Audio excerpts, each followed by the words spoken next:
Histogram में अगर सिर्फ क्लास मार्क दिया गया हो, मींस क्लास इंटरवल न दिया गया हो। अभी तक हमने जितने भी क्वेश्चन देखे थे क्या हो रहा था उसमें, इंटरवल दे रहा था, 20 to 30, 30 to 40, 40 to 50, 50 to 60। लेकिन अगर मान लो कि क्लास इंटरवल ना दे करके सिर्फ क्लास मार्क दे दिया गया हो, एग्जाम्पल नंबर 4 देखो, क्लास मार्क दिया गया है, क्लास मार्क, और दी गई है सर हमें फ्रीक्वेंसी। क्या दी गई है? फ्रीक्वेंसी दी गई है। क्या क्या है क्वेश्चन में? 25, 35, 45, 25, 35, 45, 55 एंड 65, ये दिया गया है हमें।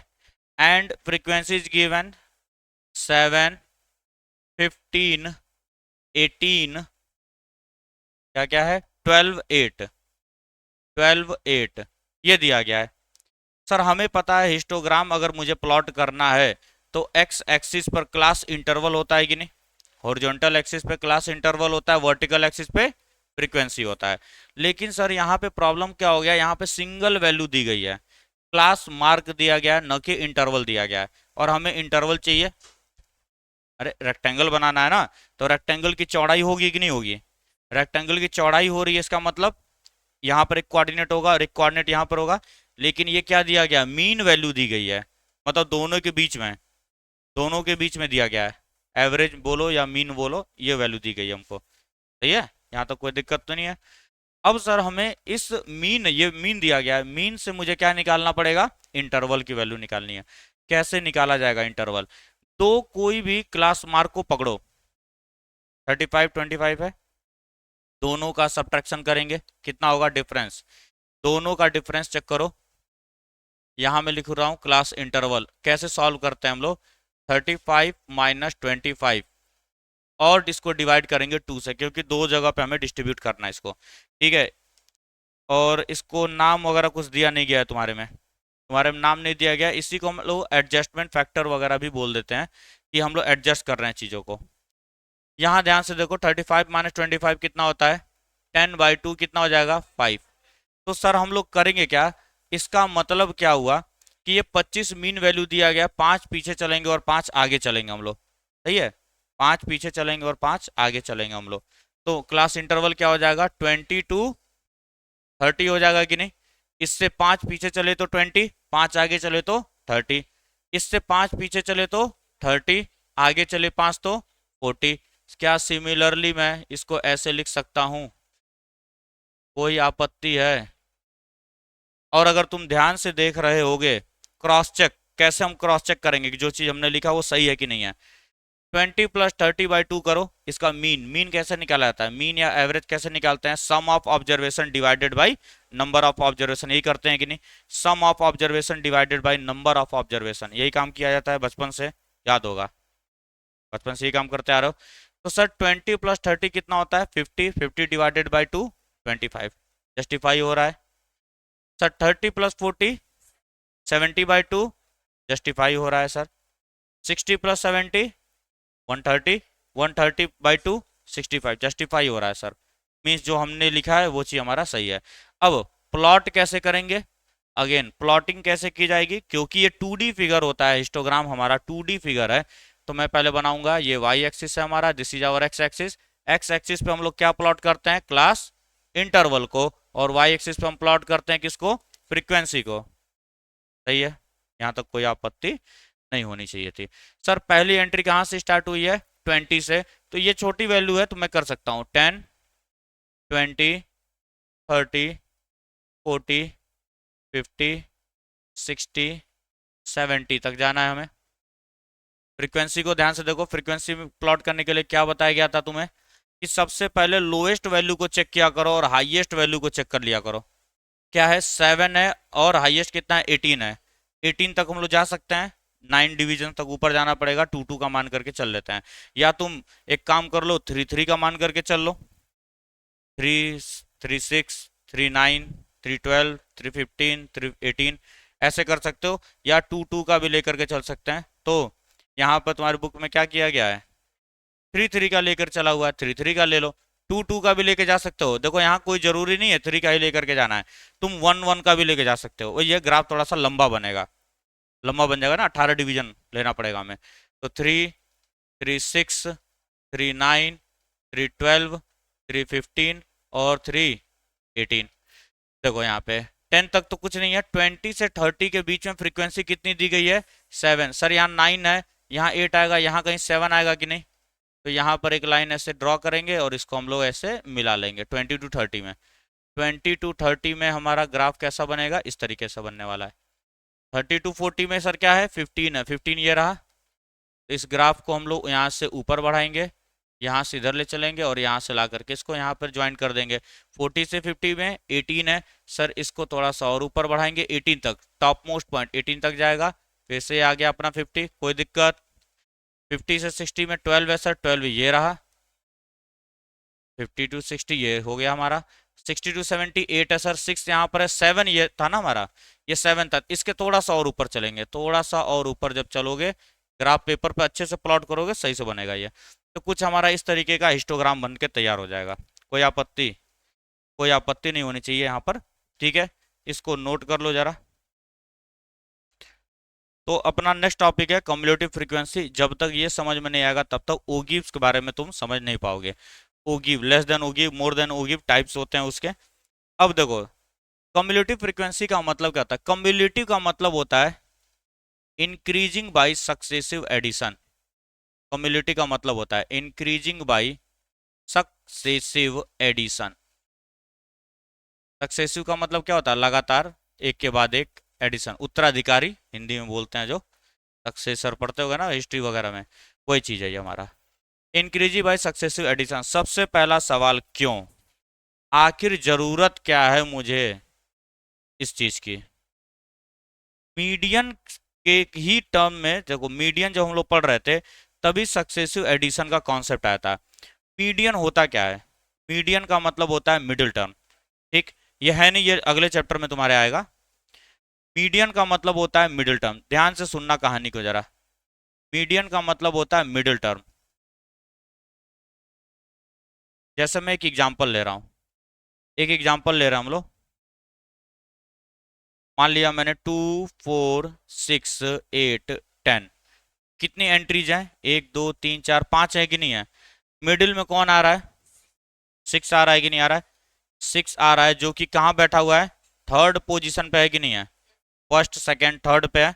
टोटल नंबर ऑफ टर्म्स कितने हैं यहाँ पे, 5 है। एक और एग्जांपल लेते हैं, 2 4 6 8 10 12 14, अभी मिडिल टर्म कौन सा है, 8 है कि नहीं है। क्या ये फोर्थ पोजीशन पे आ रहा है कि नहीं, यहाँ पे नंबर ऑफ टर्म्स कितने हैं, 7 है कि नहीं है। तो सर इन दो पैटर्न्स को अगर मैं ध्यान से देखूं तो मुझे पता चल रहा है कि जब n इवन होता है, ये फॉर्मूला लास्ट ईयर पढ़ाया गया होगा, तो मीडियन क्या हो जाता है हमारा, n+1/2th टर्म बोलते हैं कि नहीं। n+1/2th टर्म कैसे आया, यहाँ ध्यान से देखो, सर जब 5 था तो यहाँ 3 है, जब 7 है तो यहाँ 4 है, इसका मतलब 5 में 1 ऐड कर दूं मैं, 6 हो जाएगा, उसका आधा ले लूंगा तो 3 हो जाएगा। 7 में 1 ऐड कर दूंगा, बाई 2 कर दूंगा, 4 आ जाएगा कि नहीं। बच्चे इस चीज को रटते हैं, n+1/2th टर्म, सब लोग रटे होंगे, तुम लोग भी रटे ही हुए क्लास 9th में। क्यों आया, उसका लॉजिक यहाँ पे समझ में आ गया हमको। अब जैसे क्या होता है ना, एग्जाम में कंफ्यूजन होता है कि n+1/2th टर्म होगा कि n/2th plus n/2 plus 1th term होगा, दोनों का formula n odd n even. तो कंफ्यूजन होता है बच्चों को, अरे भाई 2 मिनट लगेगा, ये लिख लो 5 टर्म ऑड टर्म, तुरंत पता चल गया थर्ड है, मतलब जब भी n ऑड होगा तो n+1/2th टर्म। सर अगर मैं इसी में एग्जाम्पल ले रहा हूं मैं फिर से, 2 4 6 8, नंबर ऑफ टर्म्स कितने हो गए, 4 हो गए कि नहीं। क्या इवन है कि नहीं है, इवन है तो मिडिल टर्म आपको क्या हो जाएगा, मिडिल टर्म का मतलब होता है जो बीचों बीच है। सर इसको सेपरेट करिए, इसको सेपरेट करिए, क्या ये दोनों मिडिल में आ रहे हैं कि नहीं आ रहे हैं, दो लोग अब मिडिल में आ रहे हैं कि नहीं आ रहे हैं। कौन कौन से टर्म है ये, सेकेंड और थर्ड है कि नहीं है, और इन्हीं का मीन ले लेते हैं, 5 होता है मिडिल टर्म इसमें। सही है। एक और एग्जांपल, 2 4 6 8 10 12, नंबर ऑफ टर्म्स 6 है कि नहीं है, मिडिल टर्म, थर्ड और फोर्थ है कि नहीं है, ध्यान से देखना। सर जब यहाँ 4 लिखा है तो सेकंड थर्ड है, जब 6 लिखा है तो थर्ड फोर्थ है। इसी तरीके से n अगर हमारा ऑड होता है तो मीडियन क्या लिखते हो बालक, मीडियन हम लिखते हैं, जब यहाँ n है तो n/2 है कि नहीं है, n/2 टर्म लिखते हो तुम, प्लस क्या होगा, ये अगला टर्म है कि नहीं है, सेकंड के बाद थर्ड आया, थर्ड के बाद फोर्थ आया, तो क्या मैं ऐसे लिख सकता हूँ n/2 प्लस वनथ टर्म। अब क्योंकि दो वैल्यू आ रही है, मीडियन एक ही हो सकता है मिडिल टर्म, इसलिए उसका एवरेज ले लेते हैं हम लोग। यही फॉर्मूला पढ़े होगे। लेकिन अब इन दोनों फॉर्मूले में एक बात बताओ, ये n होता क्या है, टोटल नंबर ऑफ टर्म्स होते हैं कि नहीं, n क्या होता है, टोटल नंबर ऑफ टर्म्स होता है कि नहीं। जब तक तुम्हें n नहीं पता होगा तब तक क्या फॉर्मूला लगा पाओगे, क्या मुझे टोटल नंबर ऑफ टर्म्स चाहिए कि नहीं चाहिए, इसीलिए बना कम्युलेटिव फ्रीक्वेंसी, इसीलिए कम्युलेटिव फ्रीक्वेंसी बना। कम्युलेटिव फ्रीक्वेंसी क्या कहता है कि सर आपको सारे के सारे फ्रीक्वेंसीज को ऐड करना पड़ेगा, सारे के सारे फ्रीक्वेंसीज को ऐड करना पड़ेगा। मैं एक एग्जांपल लेकर के बता रहा हूं जहां पे कम्युलेटिव फ्रीक्वेंसी हम लोग निकालेंगे अब, ठीक है। तुम्हारे बुक से एक एग्जांपल ले लेते हैं। कम्युलेटिव फ्रीक्वेंसी जो बोला गया है ये लेते हैं, 20 to 25 क्लास इंटरवल दिया गया है हमको और फ्रीक्वेंसी दी गई है, ध्यान से देखना, 20 to 25, 25 to 30, 30 to 35, 35 to 40, कहाँ तक गया है, 45 तक। और फ्रीक्वेंसी कितनी दी गई है, 3 6 10 8 4, 3 6 10 8 4। फ्रीक्वेंसी का मतलब होता क्या है एक्चुअल में, कितनी बार रिपीट हो रहा है वो नंबर। अब देखो यहाँ पे इंटरवल दिया गया है कि नहीं, 20 to 25 इंटरवल दिया गया है। मैं इसको अरेंज करना चाहता हूं इन डिस्क्रीट डेटा, ये क्या होता है हमारा कॉन्टिन्यूअस डेटा दिया गया है एक रेंज बना करके, मैं इसको डिस्क्रीट डेटा में लिखना चाह रहा हूं। तो मैं सबका मीन ले लेता हूं, 20 और 25 का मीन कितना होगा, 22.5 होगा। कितनी बार लिखा गया है, इसी को मैं जो बचपन में पढ़े हो नाइन्थ में, 22.5 कितनी बार आएगा, 3 बार आएगा कि नहीं, बोलो। 25 और 30 का मीन क्या हो जाएगा, 27.5 होगा। वो कितनी बार आया है, 27.5, 27.5, 27.5, कितने हो गए, 3 हो गए, 4 5 6, कोई दिक्कत। 32.5 कितनी बार आएगा, 10 बार, 1 2 3 4 5 6 7 8 9 10। 37.5 कितनी बार आएगा, 8 टाइम्स, 1 2 3 4 5 6 7 8। 42.5 कितनी बार आएगा, 1 2 3 4। क्या मैंने सारे डेटा को ऐसे अरेंज कर लिया, जरूरी नहीं है कि तुम एवरेज वैल्यू ले चलो, 20 और 25 के बीच में कोई वैल्यू ले सकते हो, 21 ले सकते हो, 22 ले सकते हो, 23, लेकिन मैं एवरेज वैल्यू लेके चल रहा हूँ। मैं क्या लेके चल रहा हूँ, एवरेज वैल्यू। मैं एवरेज वैल्यू लेकर के चल रहा हूँ समझाने के लिए तुम्हें। अब जरा टोटल नंबर ऑफ टर्म्स को काउंट करो तो कितने हो रहे हैं, 1 2 3 4 5 6 7 8 9 10 11 12 13 14 15 16 17 18 19 20 21 22 23 24 25 26 27 28 29 30 31। क्या 31 आया कि नहीं, एन की वैल्यू कितनी आई, 31 आ रही है कि नहीं आ रही है, क्या है ये, ऑड है कि नहीं है, ऑड है कि नहीं है, ऑड है ना। ऑड होगा तो क्या मैं इस तरीके के फॉर्मूला यूज करके ये उल्टा फॉर्मूला लिखे हम लोग ना, ऑड और यहाँ पे इवन होगा ना, ये इवन था, इवन होगा तो ये। अब अगर ऑड है तो इस तरीके से निकाल सकते हैं हम लोग मीडियन को, n+1/2, मीडियन इसका क्या होगा, n+1/2, 32। 16th टर्म हमारा मीडियन होगा, मतलब ये 8 है, 8 8 16, ये होगा कि नहीं, मतलब ये हमारा आएगा मीडियन, इसी में मीडियन आएगा। यही काम हम लोग आगे करेंगे भी। 30 से 35 के बीच में कोई एक वैल्यू होगी जो मीडियन आएगी। बात समझ में आ गई। लेकिन सर अब एक बात बताओ, क्या मैं ऐसे लिखूंगा बार बार? पॉसिबल है? ऐसा लिखना पॉसिबल है क्या? नहीं सर, हम नहीं लिख सकते हैं। हम नहीं लिख सकते हैं। इसीलिए बनाया गया कम्युलेटिव फ्रीक्वेंसी। अब ध्यान से सुनना, कम्युलेटिव फ्रीक्वेंसी बोलता क्या है। कम्युलेटिव फ्रीक्वेंसी ये कहता है कि सर आप सारी फ्रीक्वेंसीज को इन सक्सेशन ऐड करते हुए चलिए। मतलब थ्री, थ्री रहेगा, 3 + 6 कितना हो जाएगा?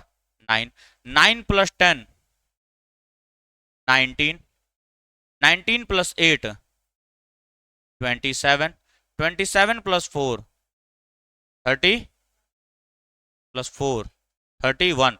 टोटल जो है ये वही है कि नहीं है? टोटल टर्म्स आए कि नहीं? 31। अब देखो मजे की चीज, मजे की चीज देखो, तुम्हारे स्कूल में भी ये बात पढ़ाई गई होगी। कम्युलेटिव फ्रीक्वेंसी पढ़ाया गया होगा, क्या होता है। इस तरीके से नहीं पढ़ाया गया होगा, इस तरीके से नहीं पढ़ाया गया होगा, ठीक है ना। इस तरीके से नहीं पढ़ाया गया होगा। एग्जाम में पूछेगा बाबू, सो मत, ठीक है ना। एग्जाम में क्या करेगा, ये पूछता है। तो ध्यान से सुनो अब इस चीज को। तुम्हारे स्कूल में ये बात बिल्कुल, तुम्हारे स्कूल में पढ़ाया गया है ओगी वगैरह, लेकिन शर्त लगा सकता हूं इस तरीके से कम्युलेटिव फ्रीक्वेंसी को समझाया नहीं गया होगा। अब समझो, कम्युलेटिव फ्रीक्वेंसी यार ऐसा नहीं है कि सिर्फ पढ़ने की चीज है। मैथ्स में या फिजिक्स में या इन जनरल जो भी चीज तुम पढ़ते हो साइंस और मैथ्स में, एक बात याद रखना, सबके पीछे कहानी है। ऐसा नहीं है कि मैथमेटिशियन कोई था, रात को सोए हुए हैं, सुबह उठे कहे आज आओ मैं कम्युलेटिव फ्रीक्वेंसी लिख देता हूं। जो भी चीज बनाई जा रही है वो कहीं ना कहीं जरूरत पड़ी होगी तभी बनाया गया। अब देखो कम्युलेटिव फ्रीक्वेंसी का कितना मजेदार चीज है। ये क्या बोल रहा है? 3, फिर 9 बोला कि नहीं? ध्यान से सब लोग यहां देखो। 3 मतलब 3 तक सर इस इंटरवल का डेटा होगा। देखो 3 तक इस इंटरवल का डेटा है सर। 9 तक, 3 के बाद आगे बढ़ेंगे, ध्यान से देखो 3 के बाद आगे बढ़ेंगे 9 तक, 4 5 6 7 8 9, 9 तक सर इस इंटरवल का डेटा होगा। 19 तक, अब 9 के बाद चलो आगे, 10 11 12 13 14 15 16 17 18 19 तक सर इस इंटरवल का डेटा होगा। बात समझ में आई कम्युलेटिव फ्रीक्वेंसी क्यों बनाया गया था? एक फ्रीक्वेंसी, एक टेबल बना करके मैं हर चीजों को दिखा रहा हूं यहाँ पे।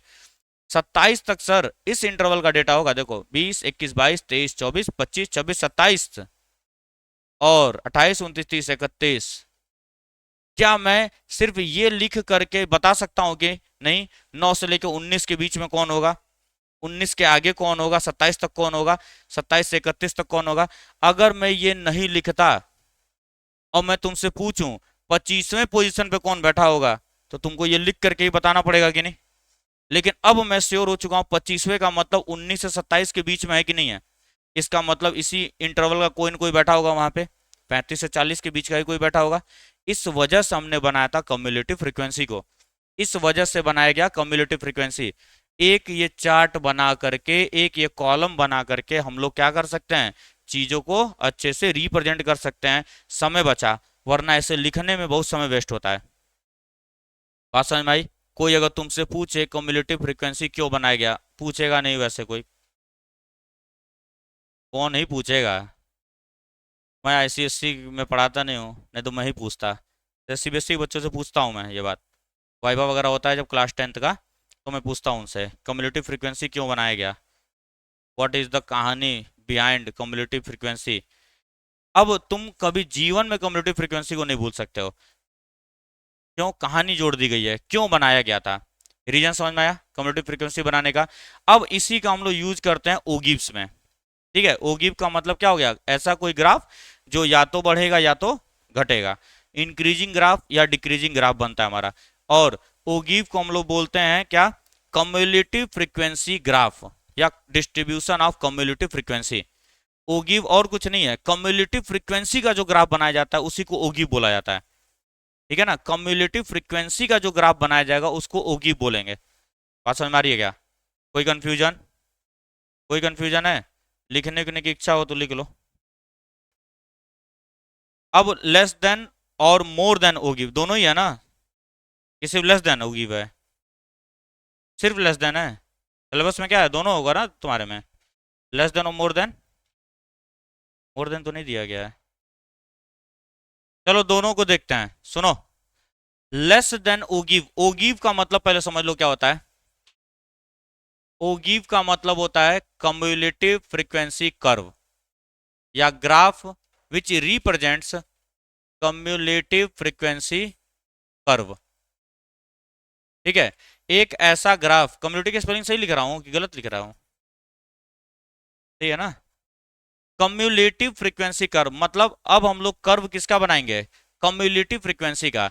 तो कम्युलेटिव फ्रीक्वेंसी के प्लॉटिंग को हम लोग क्या बोलते हैं, ओगिव बोलते हैं। अब ये दो टाइप का होता है, एक होता है लेस देन ओगिव और एक होता है मोर देन ओगिव। ध्यान से सुनना, कब लेस देन होता है कब मोर देन होता है, और क्यों ऐसा नाम रखा गया, क्यों ऐसा नाम रखा गया था। चलो अब यहीं पर देखते हैं, क्या मैं इस चीज को एक दूसरे तरीके से रिप्रेजेंट कर सकता हूं कि नहीं। क्या लेस देन 10 भी तो लिख सकता हूं मैं, 5 to 10 को मैं क्या लिख सकता हूं, लेस देन 10 लिख सकता हूं कि नहीं, बोलो। लेस देन 10 लिख सकता हूं। इसको क्या लिख सकता हूं मैं, लेस देन 15 लिख सकता हूं कि नहीं, बोलो अलग। इसको मैं क्या लिख सकता हूं, 15 से 20 को लेस देन 20 लिख सकता हूं कि नहीं, लेस देन 20। इसको मैं क्या लिख सकता हूं, लेस देन 25 लिखा जा सकता है। इसको क्या लिख सकते हैं हम लोग, लेस देन 30 लिख सकते हैं कि नहीं। इसी को हम लोग बोलते हैं लेस देन ओगिव। जब लेस देन तुम लिख रहे होगे तो ये लेस देन ओगिव हो जाता है। मोर देन ओगिव भी देख लेते हैं, मोर देन ओगिव, मोर देन ओगिव क्या होता है, बाद में अभी कम्युलेटिव फ्रीक्वेंसी पर भी आएंगे। एक काम करें, इसके लिए पहले लिख लेते हैं। लेस देन ओगिव के लिए कम्युलेटिव फ्रीक्वेंसी जरा लिखते हैं, फिर मोर देन पे आते हैं। लेस देन के लिए कम्युलेटिव फ्रीक्वेंसी लिख रहे हैं। अब ध्यान से देखना, 10 से कम, 5 से 10 का मतलब क्या हुआ, 10 से कम। और इसको एक तरीके से और भी बोल सकते हैं, 5 से ज्यादा, वो मोर देन ओगिव हो जाता है। अभी देखो, 10 से कम कितने लोग हैं। मान लो किसी एग्जाम में 30 मार्क्स का एग्जाम हुआ है, किसी स्कूल में 30 मार्क्स का एग्जाम हुआ है, सपोज करो मैथ्स का यूनिट टेस्ट हो रहा था, 30 मार्क्स का यूनिट टेस्ट था। 10 से कम स्कोर करने वाले बच्चे कितने, 7 है। तो क्या मैं इसको लिख सकता हूं, लेस देन 10 कितने लोग हैं, 7 लोग हैं। ध्यान से सुनना मेरी बात को, 15 से कम, लेस देन 15, ये क्या ये दोनों लोग होंगे कि नहीं होंगे। अरे भाई, जो 15 से कम, जो 10 से कम है वो ऑब्वियस सी बात है 15 से भी कम पाया होगा। तो क्या 15 से कम में इन दोनों को जोड़ के लिखूंगा कि नहीं। यहां से भी हमको समझ में आ रहा है कम्युलेटिव फ्रीक्वेंसी का नीड, यहां से भी। और इसी को हम कम्युलेटिव फ्रीक्वेंसी बोलते हैं कि नहीं, सक्सेसिव एडिशन, सक्सेसिव एडिशन। तो 9 और 7 कितना हो जाएगा, 16। टोटल ऐसे 16 बच्चे हैं जिनके 15 से कम मार्क्स आए हैं।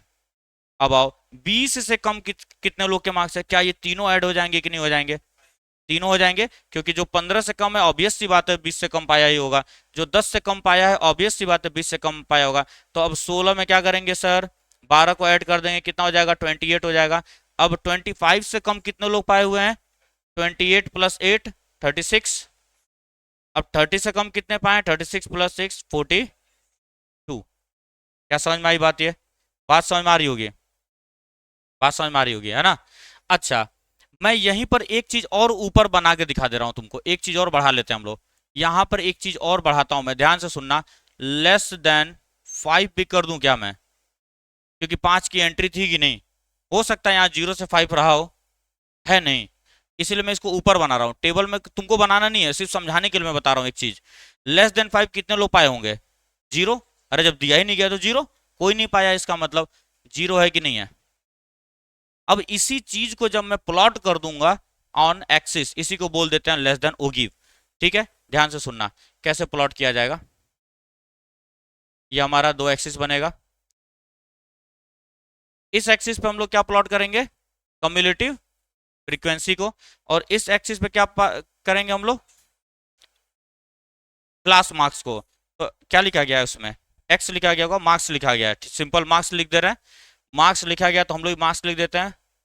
अब देखो, लेस देन ओगिव में हम लोग क्या बड़ी वाली वैल्यू को कंसिडर कर रहे थे कि नहीं, 10 15 20 25 30, तो ये प्लॉट होते हैं। ठीक है ना, ये प्लॉट होंगे। क्या हो जाएगा, 10 से शुरू करना है तो यहाँ पे गैप मार देता हूं मैं थोड़ा सा, 10 15 20 30 और 30, सही है ना? अरे 5 गया ना उधर, 10 15 20 25 30। 10 पे कितनी है कम्युलेटिव फ्रीक्वेंसी? देखो 5 के नीचे जीरो होगा, जीरो होगा कहीं यहाँ पर, 5 से छोटा जीरो होगा कहीं पे। मान लो अगर 5 भी बनाते तो जीरो बनता ना। चलो मैं बना के दिखा रहा हूँ तुमको। 5 भी मान लो यहाँ पर है, तो इस पे जीरो होगा कि नहीं होगा? ग्राफ इसीलिए बोला जाता है कि वहीं से शुरू होगा। ग्राफ इसीलिए देखो 5 से शुरू भी किया गया है। 5 पे जीरो क्यों बनाया गया है? इसी वजह से बनाया गया है। 5 पे जीरो इसलिए बनाया गया है क्योंकि 5 पे कितना था?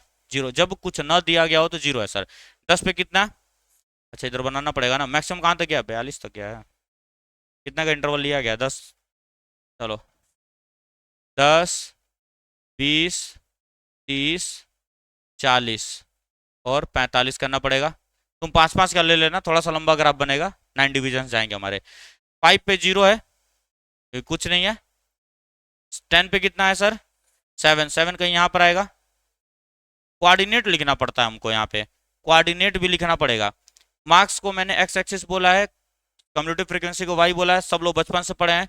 पहले एक्स एक्सिस लिखा जाता है, देन वाई एक्सिस लिखा जाता है। तो क्या मैं इसको 10,7 लिख सकता हूँ? मैं 10,7 लिख सकता हूँ कि नहीं? तो इसको मैं लिख दूंगा 10,7। सही है। 15 पे कितना दिया गया सर? 16 दिया गया, कुछ यहाँ पर आएगा। इसको लिखेंगे क्या? 15,16। ऊपर चलो 20 पे कितना दिया गया? 28, कुछ यहाँ पर आएगा। क्या लिखेंगे सर? 20,28। 25 पे कितना दिया गया सर? 36 36 36, यहाँ कहीं आएगा तो ये जाएगा 25,36। 30 पे 42, कुछ यहाँ पर आएगा। बहुत ऊपर चला गया ना। 42 यहाँ पे आएगा। 30,42। अब सर इसको मिलाना है हमें, तो बताया भी क्या होगा? रनिंग हैंड से हम लोग मिलाते हैं, स्केल से नहीं मिलाया जाता इसको, रनिंग हैंड से मिलाया जाता है। स्केल से नहीं मिलाया जाएगा, बात सुन लो। तुम्हारे बुक में भले ही स्केल से बना करके दिया गया है, लेकिन रनिंग हैंड से बनाया जाएगा ये। रनिंग हैंड का मतलब स्केल का यूज नहीं करेंगे। स्केल लेकर के मत लाइन खींच देना, रनिंग हैंड से बनाएंगे। ऐसे ऐसे ऐसे ऐसे ऐसे, रनिंग हैंड से। ठीक है। अब एक चीज तुम देखोगे, हमेशा लेस देन ओ गिव का ग्राफ हमेशा क्या होता है? इंक्रीजिंग होता है। लेस देन ओ गिव का ग्राफ हमेशा इंक्रीजिंग होगा। सर कैसे पता आपको? अबे दिख तो नहीं रहा है, वैल्यू बढ़ती जा रही है, लगातार वैल्यू बढ़ती जा रही है, इसका मतलब ग्राफ क्या होगा? इंक्रीजिंग होगा, ग्राफ बढ़ता जाएगा। पहचानने का तरीका, पहचानने का तरीका, जब भी ग्राफ बढ़ता हुआ जा रहा है तो समझ जाना लेस देन ओ गिव है वो। अब मोर देन पे आते हैं, है नहीं तुम्हारे सिलेबस में, लिखा नहीं गया कहीं पर, लेकिन इसको भी देखो। बताया गया था? नहीं बताया गया है? जानो, कुछ कंफ्यूजन नहीं होगा। अबे मैं बैठा हुआ हूँ, कैसे कंफ्यूजन हो जाएगा तुम्हारा? मोर देन ओ गिव, मोर देन ओ गिव का मतलब क्या होता है? अब मोर देन देखा जाएगा। अब क्या देखेंगे हम लोग? मोर देन देखेंगे। लेकिन अब मोर देन जब तुम देखोगे बालक, तो अब उल्टा चलना पड़ेगा हमें। अब हमें उल्टा चलना पड़ेगा। तुम यहीं तक याद रखो, लेकिन अब अबे आधा खिला के भेज दूंगा, आना वाना खाए। मिठाई भी मैं मंगवाया था खाने के लिए। तो जैसे दाल चावल रोटी सब्जी पनीर मशरूम सब खा लिए, अब हाथ धुलवा करके बोलूंगा ओके बाय, मिठाई वहीं रखा हुआ है, तुम ललचा रहे हो कि मिठाई पूछ ही नहीं रहा। मैं कहूँगा अच्छा ठीक है चलिए अब हो गया। तो तुम इशारा भी कर रहे हो सर, अरे नहीं नहीं हो गया। मिठाई के साथ पूर्ण करना पड़ेगा ना हमको, मिठाई खिला के पूर्ण करना पड़ेगा ना। अपना जो दावत है उसको पूर्ण करने के लिए मिठाई खाना पड़ेगा। तो भाई जब ओगिव के छोटे भाई को पढ़ लिए तो बड़े भाई को कहाँ छोड़ा जाए? इनको भी देख लेते हैं लगे हाथ। मोर देन ओगिव का मतलब क्या हुआ कि अब सर हम more than more than more than पढ़ेंगे। मोर देन पढ़ोगे बालक तो क्या अब इसको देखना पड़ेगा? मोर देन 25 कितने लोग स्कोर किए हैं? मोर देन 20 कितने लोग स्कोर किए हैं? मोर देन 15 कितने लोग स्कोर किए हैं? मोर देन 10 कितने लोग स्कोर किए हैं? मोर देन 5 कितने लोग स्कोर किए हैं? मोर देन 0 कितने लोग स्कोर किए हैं? ऐसे देखना पड़ेगा कि नहीं? अब तो याद रखना, जब भी लेस देन देखते हैं तो इजी पढ़ोगे ना, 10 से छोटा, 15 से छोटा, 20 से छोटा। बड़ा मतलब 5 से बड़ा, 10 से बड़ा, 15 से बड़ा, 20 से बड़ा, 25 से बड़ा। कोई कंफ्यूजन है क्या इसमें? कोई कंफ्यूजन नहीं है इसमें, डरने की कोई आवश्यकता ही नहीं है। तो सर सबसे पहले मैं क्या लिखूंगा? मोर देन जीरो, जो कि है नहीं हमारे में, मोर देन जीरो। अब मैं कम्युलेटिव फ्रीक्वेंसी इसके लिख रहा हूं, यहां तक समाप्त। सीबीएस आईसीएससी के हिसाब से ये हम लोग समझेंगे, अपने अंडरस्टैंडिंग के हिसाब से। मिठाई खा के जाएंगे, मिठाई खा करके जाया जाएगा। अब सुनो ध्यान से, सब लोग ध्यान से सुनना। मोर देन जीरो कितना होगा? जीरो से बड़ा मतलब 1 नंबर 2 नंबर 3 नंबर कुछ तो पाया ना। जीरो से बड़ा क्या ये हो जाएगा कि नहीं? 42। अबे जीरो से बड़ा, मतलब कुछ नंबर तो पाया ना, तो 42 होगा कि नहीं होगा? होगा। 42 हो जाएगा सर यहाँ पे। फिर से क्या हो जाएगा? More than 5। 5, 5 से ज्यादा, 5 से ज्यादा कितने लोग पाए हैं? यही लोग पूरे लोग हैं कि नहीं है? अरे 5 से ज्यादा, ये देखो 5 से 10 के बीच में पाया, इसका मतलब 5 से ज्यादा पाया है कि नहीं? जो जो 10 से ज्यादा पाया हुआ है, ऑब्वियस सी बात है 5 से ज्यादा ही होगा। क्या सबको जोड़ दिया जाएगा कि नहीं? सबको जोड़ा जाएगा तो ये भी कितना आएगा? 42 ही रहेगा। अब चलो ध्यान से देखते चलना। मोर देन 10, मोर देन 10, 10 से ज्यादा कितने लोग पाए हैं? क्या ये सारे लोग पाए हैं कि नहीं? कैसे? 9 ही लोग। 10 से 15 के बीच में 9 लोग, 15 से 20 के, जो 15 से 20 के बीच में पाया वो भी तो 10 से ऊपर ही पाया है ना। 20 से 25 ये भी तो 10 के ऊपर ही पाया है। 25 से 30 ये भी तो 10 के ऊपर ही पाया है कि नहीं पाया है? नहीं समझ रहे हो क्या? अरे भाई तुम्हारा नंबर अगर मान लो 27 नंबर है तो 10 के ऊपर ही पाए हो ना।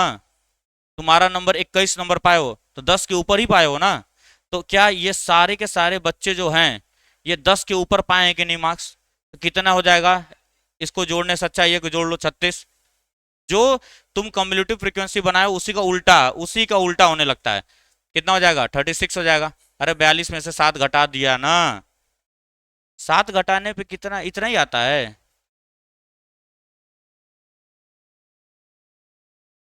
कितना घटा रहे हैं?